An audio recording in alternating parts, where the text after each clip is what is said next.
Good morning students. आज के इस वीडियो लेक्चर में आपका हार्दिक स्वागत है। पिछले वीडियो लेक्चर में हमने संविधान की परिभाषा एवं संविधान के वर्गीकरण का संक्षिप्त परिचय लिया। आज के इस लेक्चर में हम संविधान के विभिन्न प्रकारों के बारे में विस्तार से समझेंगे और आज हम समझेंगे लिखित व अलिखित संविधान के विषय में।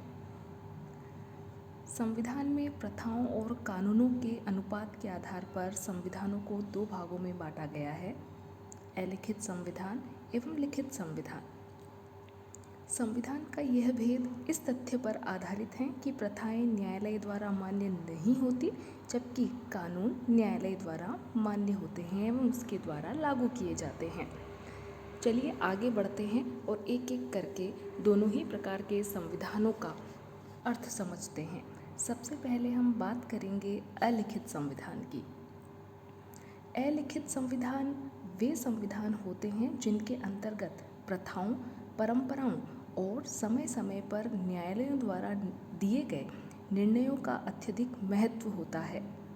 अलिखित संविधानों में सरकार के स्वरूप, शासन के विभिन्न अंगों और उनके पारस्परिक संबंध तथा नागरिकों के अधिकारों और कर्तव्य आदि महत्वपूर्ण बातें प्रथाओं और परंपराओं पर आधारित होती हैं। यदि हम अलिखित संविधान के उदाहरण की बात करें तो इसका आदर्श उदाहरण है ब्रिटेन का संविधान। दूसरा संविधान है लिखित संविधान। जैसा कि नाम से ही स्पष्ट है, लिखित संविधान से हमारा आशय उस संविधान से होता है जिसकी अधिकांश धाराएं या जो नियम उपनियम है वे कानून के रूप में लेखबद्ध होते हैं। लिखित संविधान किसी संवैधानिक कानून के रूप में भी हो सकता है या अनेक ऐसे कानूनों के रूप में भी हो सकता है जिसमें शासन विधि का प्रतिपादन किया गया हो। लिखित संविधान निश्चित रूप से निर्मित संविधान भी होते हैं। यदि हम देखें तो अमेरिका और भारत के जो संविधान हैं उन्हें हम लिखित संविधानों की श्रेणी में रख सकते हैं। कई विचारक लिखित और अलिखित संविधानों में भेद को अवास्तविकता मानकर चलते हैं, अर्थात वे ये कहते हैं कि लिखित और अलिखित संविधानों में किसी भी प्रकार का भेद नहीं होता है। इस संबंध में यदि आप देखें, गार्नर, ब्राइस और स्ट्रॉन्ग जैसे विचारक लिखित और अलिखित संविधानों में किसी भी प्रकार के भेद को अस्वीकार करते हैं। इस संबंध में गार्नर लिखते हैं, लिखित और अलिखित संविधानों में केवल मात्रा का भेद होता है, प्रकार का नहीं। यदि हम बात करें कि क्या वाकई में लिखित और अलिखित संविधानों में कोई भेद होता है, तो हम ये कह सकते हैं कि लिखित और अलिखित संविधानों में इस प्रकार का कोई भेद नहीं होता। अंतर मात्र इतना होता है कि अलिखित संविधानों में भी प्रथाओं और कानूनों का अस्तित्व होता है और लिखित संविधान में भी, लेकिन लिखित संविधान में ये प्रथाएं कानून के रूप में लेखबद्ध हो जाती हैं। अतः हम कह सकते हैं कि अंतर केवल इतना है कि लिखित संविधान में कानून की प्रधानता होती है तो अलिखित संविधान में प्रथाओं की प्रधानता होती है। अब हम बात करेंगे लिखित और अलिखित संविधानों के गुण एवं दोष। सबसे पहले हम बात करते हैं अलिखित संविधान के गुणों की कि आखिरकार अलिखित संविधान को कोई राष्ट्र क्यों स्वीकार करता है और उसके क्या क्या गुण हो सकते हैं। अलिखित संविधान का सबसे प्रमुख गुण माना जाता है उसकी परिवर्तनशीलता या लोचशीलता। अलिखित होने के कारण इन्हें परिस्थितियों के अनुसार किसी भी प्रकार से बदला जा सकता है और चूंकि ये संविधान लोचशील या परिवर्तनशील होते हैं, ऐसी स्थिति में क्रांति से राज्य की सुरक्षा करने में भी सहयोगी होते हैं, क्योंकि अलिखित संविधानों में परिवर्तन करना बेहद आसान है। ब्रिटिश संविधान इस बात का जीवंत प्रमाण है कि वहाँ किस प्रकार 1688 में गौरवपूर्ण क्रांति हुई। इसके अतिरिक्त ये भी माना जाता है कि अलिखित संविधान प्रगतिशील होते हैं। प्रगतिशील इन अर्थों में कि चूँकि ये लोचशील एवं परिवर्तनशील होते हैं, ऐसे में ये किसी भी प्रकार की परिस्थितियों के साथ सामंजस्य बिठा सकते हैं और परिस्थिति अनुसार इनमें बदलाव भी किया जा सकता है। वहीं संकट काल के लिए भी अलिखित संविधानों को श्रेष्ठ माना जाता है, क्योंकि संकट काल में अपनी परिवर्तनशीलता के गुण के कारण अलिखित संविधानों में किसी भी प्रकार का परिवर्तन परिस्थितियों के अनुसार किया जा सकता है। अब हम बात करते हैं अलिखित संविधानों के दोष की। अलिखित संविधानों का जो दोष गिनाया जाता है उनमें सबसे पहला है कि ये अस्पष्ट और अनिश्चित होते हैं। अलिखित और अस्पष्ट इस रूप में कि इनकी मनमानी व्याख्या की जा सकती है। ऐसे में यदि अलिखित संविधान एवं किसी सर्वाधिकारवादी शासक का सम्मिलन हो जाए तो निश्चित तौर पर वह संविधान और उस संविधान पर आधारित व्यवस्था अत्यंत अत्याचारी हो सकती है। इसके अतिरिक्त बहुसंख्यक दल के खिलवाड़ का साधन भी अलिखित संविधान हो सकता है, क्योंकि एक दल इसमें मनमाना परिवर्तन कर सकता है।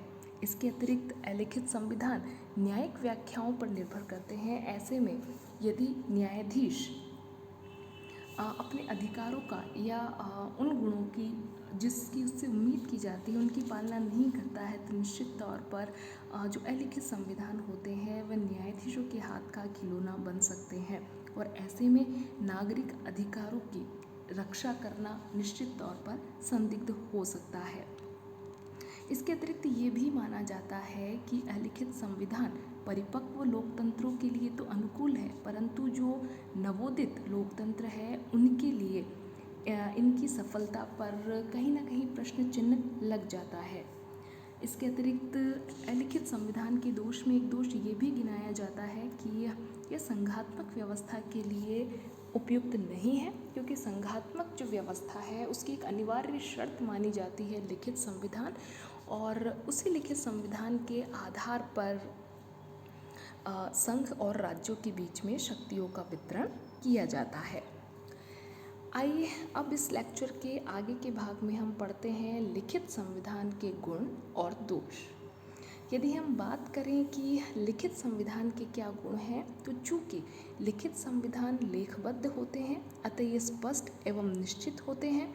ऐसे में इनकी मनमानी व्याख्या नहीं की जा सकती, क्योंकि जितने भी उपबंध होते हैं वे पहले से ही लेखबद्ध होते हैं। इसके अतिरिक्त लिखित संविधान जो नागरिक अधिकार हैं उनको पूर्ण सुरक्षा प्रदान करते हैं और कहीं पर भी जो शासक दल है वो नागरिक अधिकारों को मनमाने तरीके से सीमित नहीं कर सकता है। और लिखित संविधानों का एक गुण ये भी गिनवाया जा सकता है कि लिखित संविधान अलिखित संविधानों की अपेक्षा अधिक स्थायी होते हैं। यदि यह संविधान कठोर हो तो इसका स्थायित्व और भी बढ़ जाता है।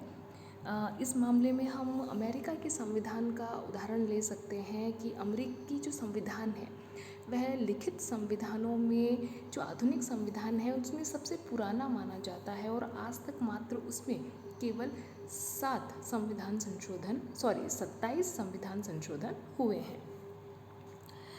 लिखित संविधान से कहीं ना कहीं अल्पसंख्यकों में एक विश्वास की भावना रहती है कि बहुसंख्यक जो हैं उनके अधिकारों के साथ खिलवाड़ नहीं कर सकते एवं उन पर किसी भी प्रकार से अत्याचार नहीं कर सकते। इसके अतिरिक्त चूँकि लिखित संविधान किसी राष्ट्र विशेष की परिस्थितियों के अनुसार एक निश्चित समय में बनाया जाता है, तो निसंदेह ये कहीं ना कहीं श्रद्धा एवं सम्मान का पात्र भी उस राष्ट्र के नागरिकों के मध्य होता है। अब हम यदि बात करें लिखित संविधान के दोष की, तो हम कह सकते हैं कि लिखित संविधान को उस प्रकार से संशोधित नहीं किया जा सकता है जिस प्रकार से अलिखित संविधान को संशोधित किया जा सकता है। तो ऐसे में कई बार ये राष्ट्र की प्रगति में बाधक भी होता है, क्योंकि जो विशेष संकट काल का समय होता है ऐसे समय में इस प्रकार के संविधानों में आसानी से परिवर्तन नहीं किया जा सकता। और जब आसानी से परिवर्तन नहीं किया जा सकता तो निश्चित तौर पर कई बार जो लिखित संविधान होते हैं वे क्रांति का कारण भी बन जाते हैं। और एक लिखित संविधान का दोष हम ये गिनवा सकते हैं कि प्राय इस बात को कहा जाता है कि जो लिखित संविधान है वह नागरिक अधिकारों की रक्षा में सहयोगी होते हैं, लेकिन यदि आप ब्रिटिश संविधान को देखें तो शायद हम ये नहीं कह सकते कि वहाँ नागरिकों को अधिकार प्राप्त नहीं है। अतः हम लिखित अलिखित संविधानों के गुण दोष देखने के बाद अनुभव के आधार पर ये कहा जा सकता है कि वर्तमान व्यवस्था में लिखित संविधान ही अत्यधिक उपयुक्त है और समस्त राष्ट्रों ने इसी को अपनाया है, क्योंकि ब्रिटेन जो कि एक परिपक्व लोकतंत्र है वहाँ अलिखित संविधान भी सफल हुआ है, लेकिन उसके अलग कारण हैं। लेकिन वर्तमान समय में विभिन्न राष्ट्रों द्वारा जो संविधान अपनाया गया है वह लिखित संविधान है, क्योंकि वर्तमान परिस्थितियों में वही प्रचलित भी है और वही व्यावहारिक भी है। धन्यवाद।